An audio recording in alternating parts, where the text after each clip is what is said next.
Life is very challenging as you have to juggle so many things at the same time. No matter how much you earn, it still doesn't seem enough. House is one of the basic needs of humans. We all dream of owning a house to feel secured and safe. If we have a house, then no matter how much financial difficulty we are in, we will at least have a shelter. But if you are renting a house at the moment, the idea of saving money for buying a house may seem difficult. Still, there are some ways you can save money to buy your house while renting. In this video, I'm going to provide 6 quick tips to save money for a house while you're renting. If you want the best tips and tricks to save money, be sure to subscribe to my channel and ring the bell so that you're notified when I upload a brand new video. Also, click the first link in the description for a free training to start a side hustle fast. Number 1. Sublet your house. One of the easiest ways to save money for your house is by subletting the house that you are renting. This will cut off your rental cost and utility bills, so you will be able to save a lot of money. If you search online or in local newspapers, you can find people who are looking for a room to live in. So, you won't have to go through too much hassle to find a suitable person. But, make sure that you take the permission of your landlord to rent out a room to someone else. You should check the background of the person before getting him or her into your house. Number 2. Pay off your debts. If you have credit card debts or other loans, then you must pay them off first.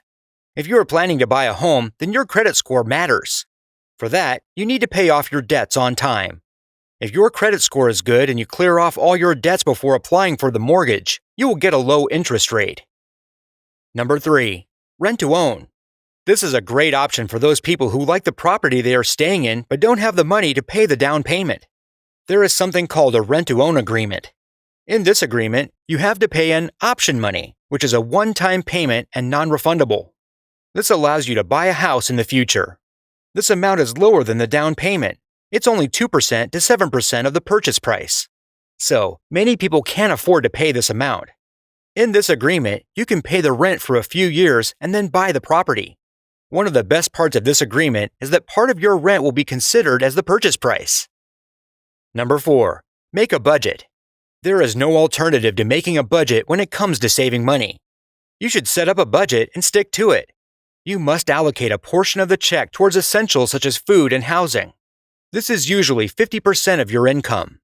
Then, you must allocate about 30% of the income towards lifestyle, such as entertainment or going to restaurants. Finally, 20% of the income must be kept aside for paying debts, student loans, and saving for retirement. Every month, you must try to keep 5% to 10% of the lifestyle budget in your savings account. That way, you will save more money.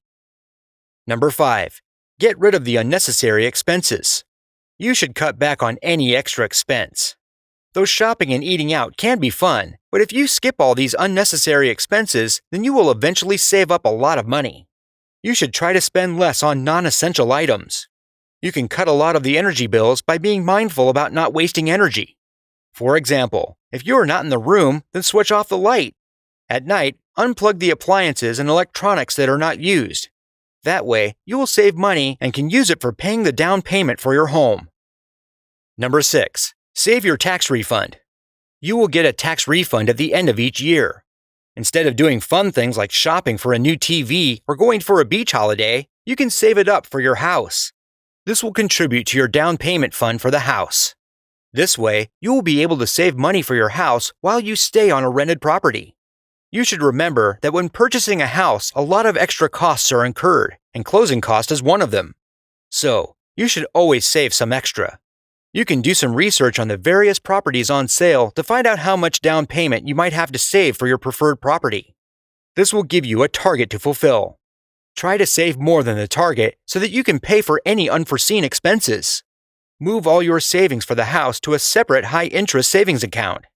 That way, you will get some interest as well, which will increase your savings. Now that you know 6 ways to save for a house while renting, click the first link in the description for a free training to start a side hustle fast. Also, be sure to like, subscribe, and ring the bell to be notified when I upload a brand new video. Thanks for watching, and I'll see you in the next video.